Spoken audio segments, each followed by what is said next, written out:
কুমিল্লায় এই যে বুলেট বৈরাগীর হত্যা মামলা সংক্রান্তে র্যাব ৫ জন আসামিকে গ্রেপ্তার করে এর মধ্যে ৫ জনকেই বিজ্ঞ আদালতে প্রডিউস করা হয়।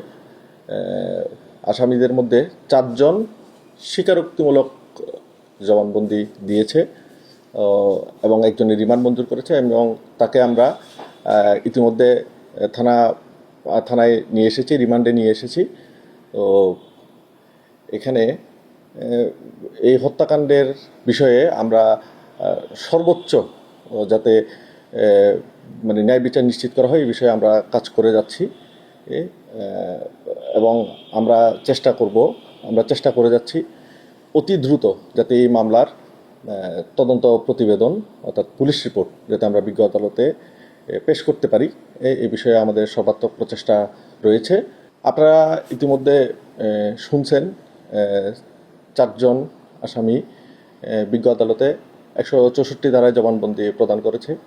তবে এটি একটি তদন্তাধীন বিষয়। স্বীকারোক্তিমূলক জবানবন্দিতে তারা কি বলেছে এই বিষয়টি এখনই ডিসক্লোজ করার আসলে সুযোগ নেই, যেহেতু তদন্তাধীন বিষয়। তদন্ত সাপেক্ষে পুলিশ রিপোর্ট দেওয়ার পরে আমরা এই বিষয়টা আপনাদেরকে ক্লিয়ারিফাই করব।